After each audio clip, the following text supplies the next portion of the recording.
그건 지사지한테 할매가 줄게. 아니 이거. 지사지한테 할매가 줄게. 아빠랑 지사지하고 요걸 갖다 할매가 줄게. 이제 지사지하고.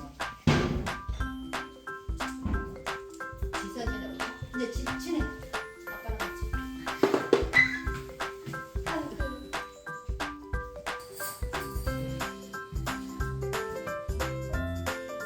옳지.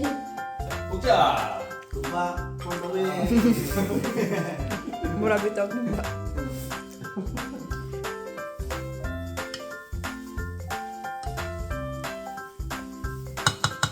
Shush, ginoo ko. Ganyan siya. Masaya yan kapag umuulan. Parang parak-parak ng bataan eh.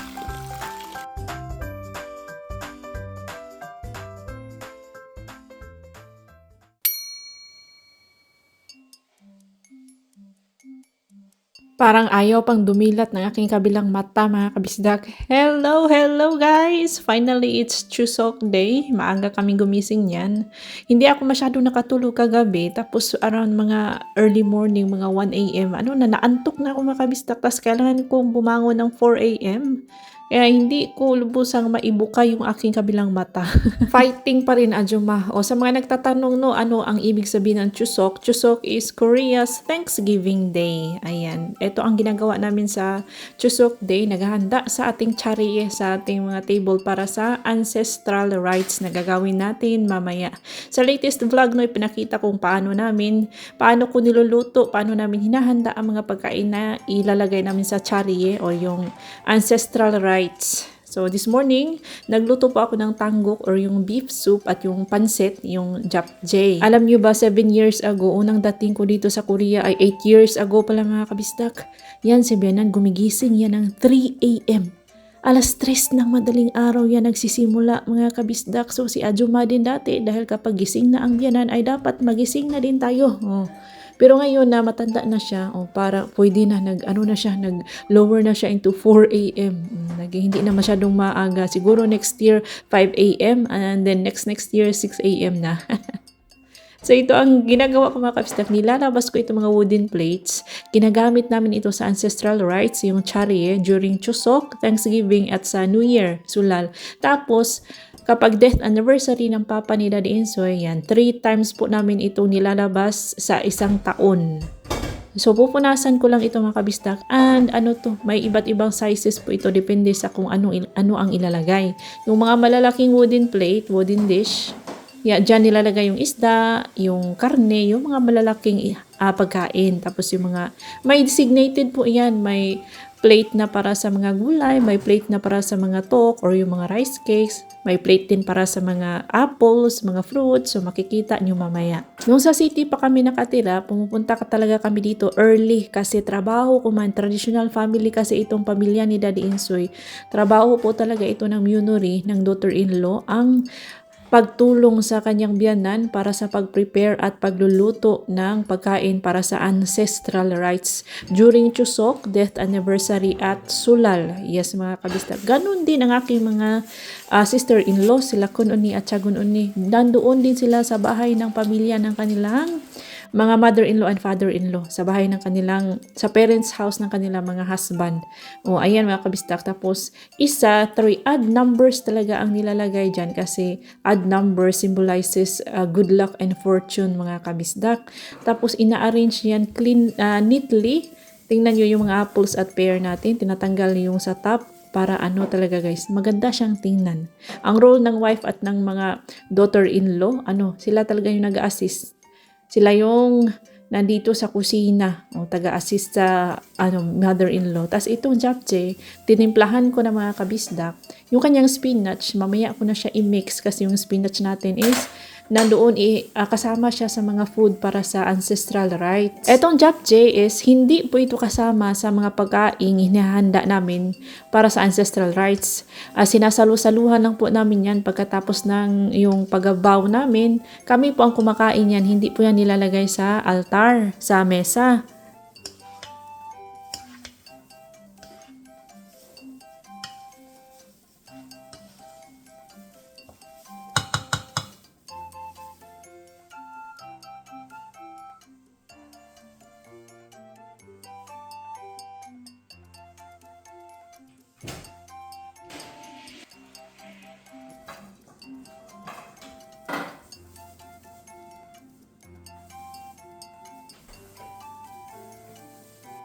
Naikwento ko na sa ating latest vlog, yung unang upload natin, yung part 1 sa Chusok vlog, yung paghahanda namin dito at pagluluto, hindi nga siya namin nilalagyan ng seasonings. Konti lang talaga kasi the blandness and simplicity of food reflect yin and yang. Yung balance lang ba yung flavor, hindi masyadong, hindi matapang.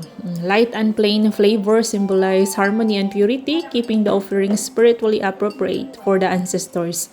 O, nakinumdum ko, naalala ko dati mga kabista, ganyan din kami nung mga kanang pagkain para patay, 'di ba? Hindi siya masarap.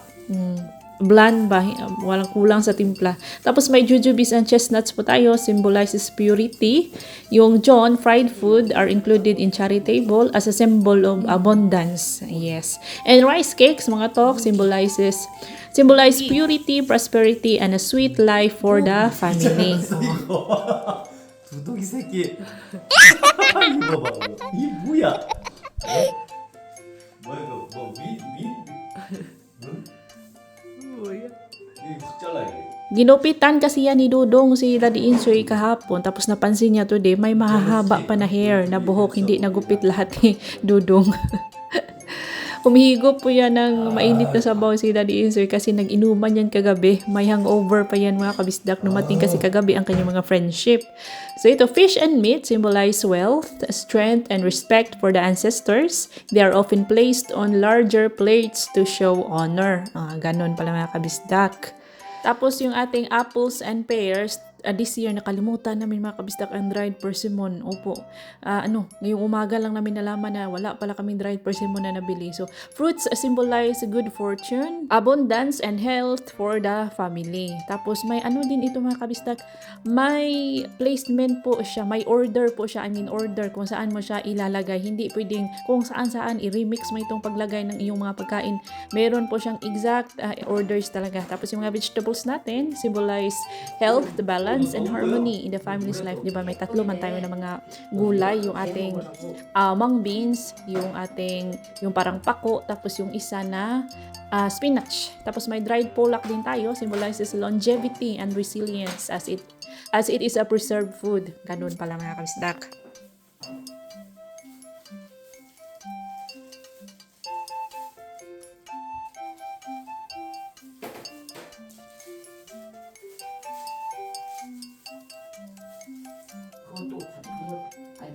이것도 만원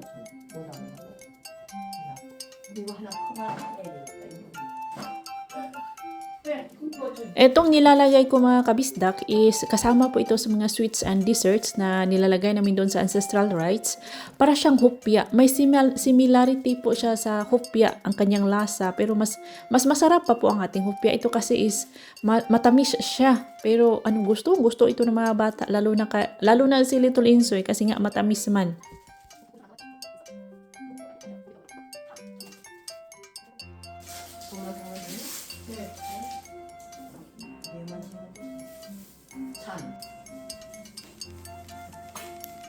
Uy, watagata niya. A이고. 이걸 일단 동쪽으로 놔.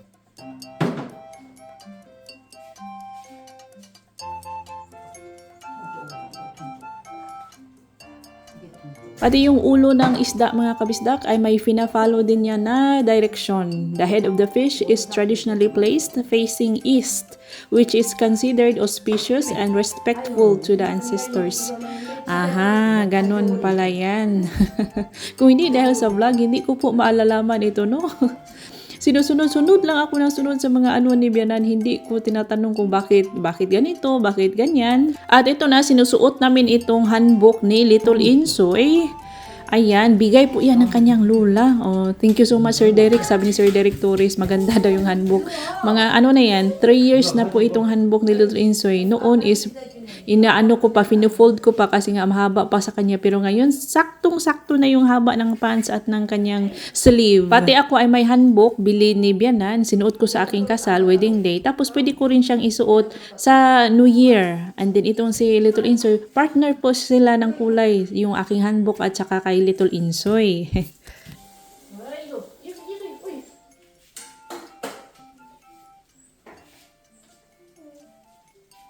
밖에 나가서 한번 찍어줘. 빨리 입어서 춥다 이제. 춥지. Si Daddy Insoy, nakapurma talaga yan, pati itong si Little Insoy, kasi mag-bow man sila mga kabisdak. Traditional Korean ancestral rites follow a patrilineal system honoring the male lineage. So kung napapansin nyo, mga lalaki lang talaga ang nasa picture dito sa altar, dito sa kanilang Jesa table. Yung dito sa left is yan po ang great-grandpa ni Little Insoy. Tapos dito sa right, ang grandpa ni Little Insoy, papa ni Daddy Insoy. Tapos may arrangement, may order din itong mga pagkain. Sa first row, rice and soup. Sa second row, meat and fish. Third row, John, yung mga fried foods. Fourth row, fruits and vegetables. Sa fifth row, sweets and rice cakes. Tapos yung sixth, wine na nasa harapan mga kabisdak, may wine at may incense candle na may bigas.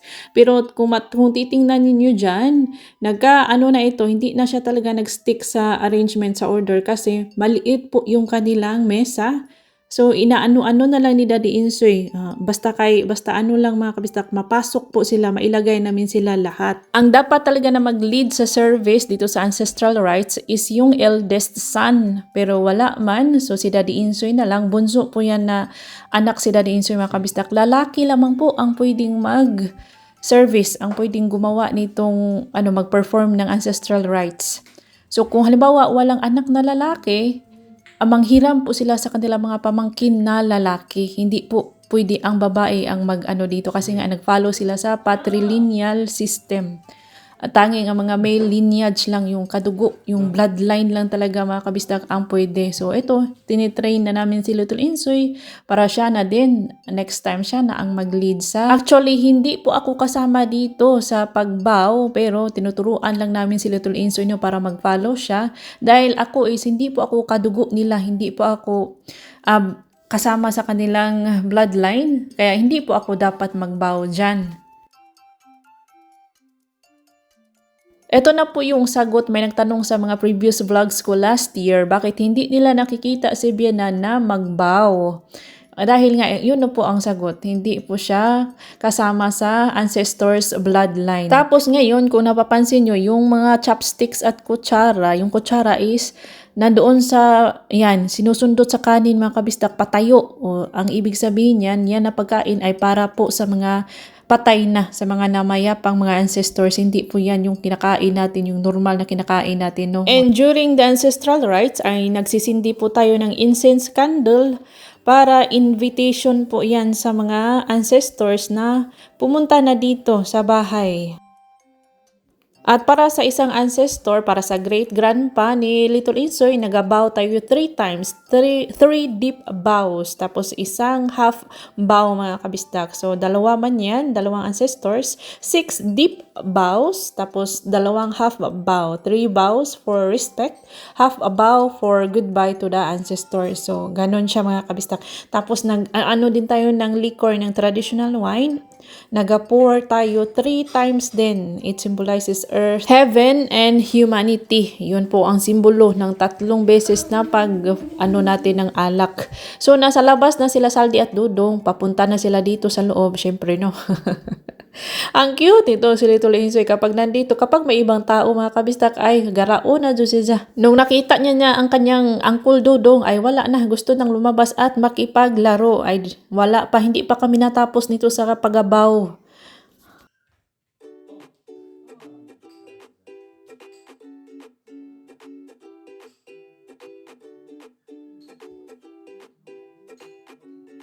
Ewan ko kung anong iniisip itong dalawa. Nawi-weirdan siguro ito sa mga nakikita nila sa nakikita nila mga sulat-sulat, yung mga pagkain sa mesa. Ako din first time mga kabistak, medyo weird talaga siya. Pero later on, naiintindihan ko na. Mahirap din siya para sa akin at nakakapagod pero carry lang. Laban lang din tayo dyan, Ajuma.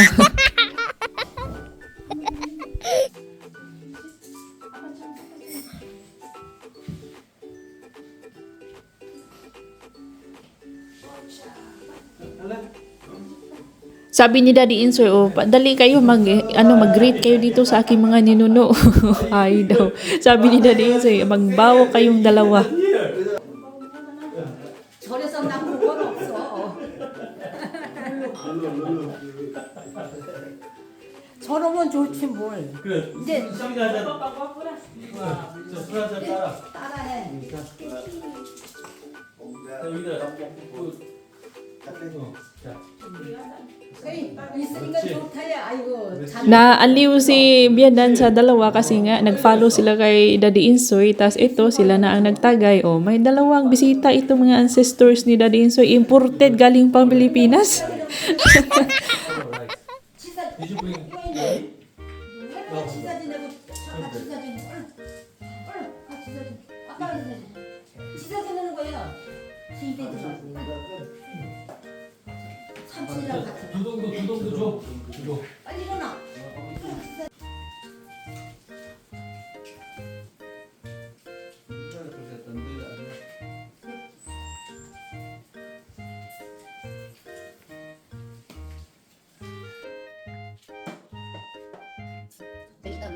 At may nagtanong din sa akin dati kung yung mga pagkain na para sa mga patay is kinakain ba din daw namin. Opo, mga kabisdak, di ba dyan sa atin sa Pilipinas, hindi man natin kinakain yung mga pagkain sa altar kasi para sa mga patay yun. Pero dito sa Korea, kinakain namin yung mga hinahanda namin para sa mga ancestors kasi tapos naman silang kumain kanina.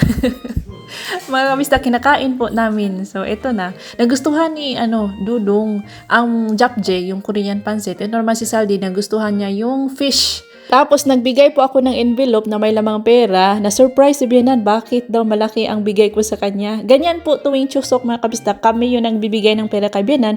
Pero kapag Sulal or yung New Year, si Bianan po ang nagbibigay sa amin. So, give and take kami every year.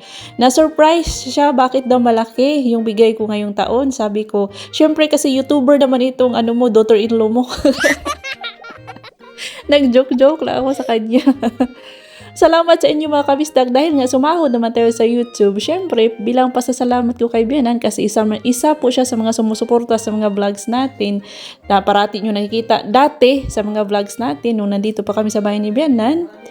So, as way of giving thanks to her, kaya yan, nilagyan ko ng medyo malaki-laki yung ating sobre. Salamat sa inyong lahat mga kabisdak. Kung hindi dahil sa inyo, hindi po magiging malaki yung ilalagay ko sa sobre na ibibigay natin kay Bianan. Maraming salamat po sa inyong patuloy na suporta. Since day one, may mga alam kong may viewers ako dito na since day one nandito na nakasuporta sa akin.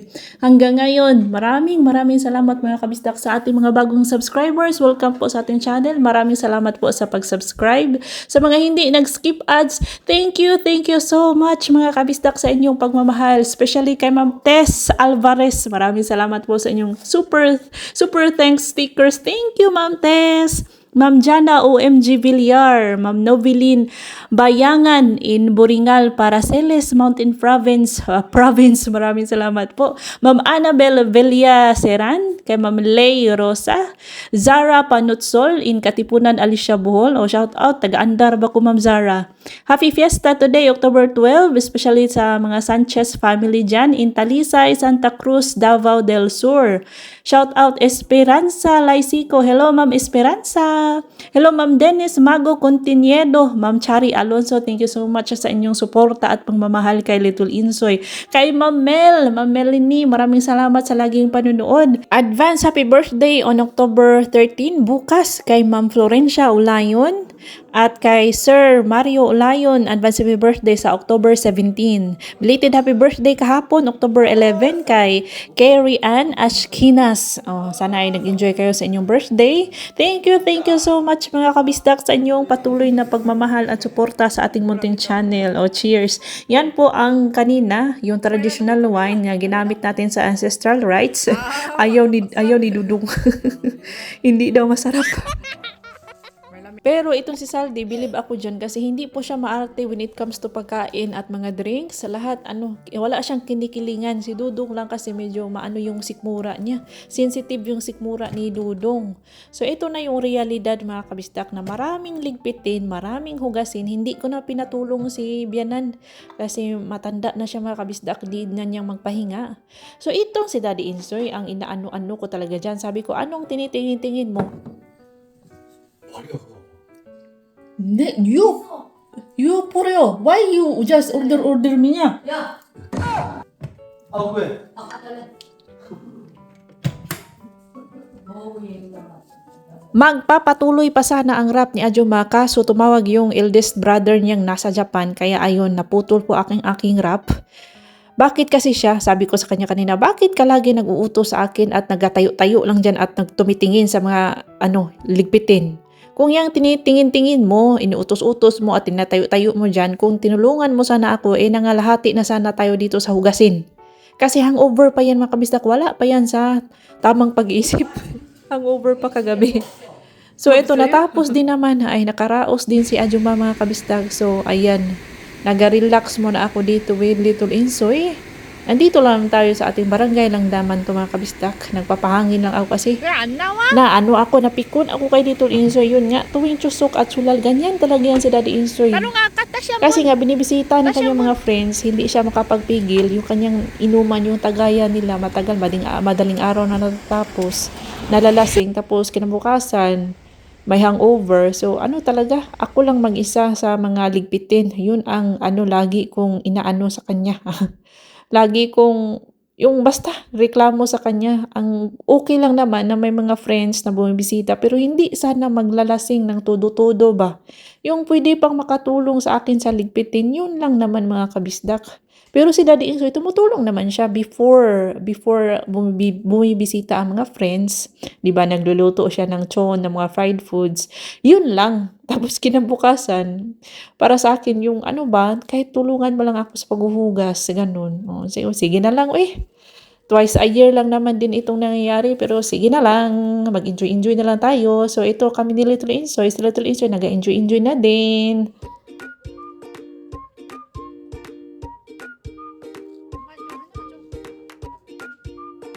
하나 줘. 정우야, 엄마 안 줘. 옳지. 고마워요.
Si Saldi at Dudong, day off po nila nung Chuseok Day. Tapos, nung isang araw, marami po silang day off ngayon kasi nga holidays.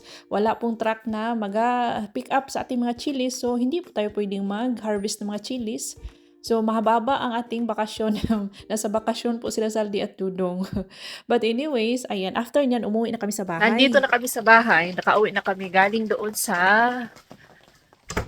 Bangsan. Kumain kami ng snacks ni Little Insoy sa convenience store. Pag uwi namin guys, ito na umuulan. Si Little Insoy ayaw magpaawat. Ako nilalamig siya, parang itong batang to parang hindi nilalamig. Kanina pa ako nag-aantay dito na tumigil. Kanina pa ako nagsasabing tama na, tumigil na, eh hindi. Sobrang saya niya mga kabisdak. So, binabantayan ko na lang dito. Kapag giginawin na yan, kusa po yung mag-stop at papasok sa bahay at magpapalit. Marunong na po siya magpalit ng kanyang damit. At marunong na rin niyang pumili ng damit na susuotin niya. Siya na mismo magsusuot. Tingnan nyo.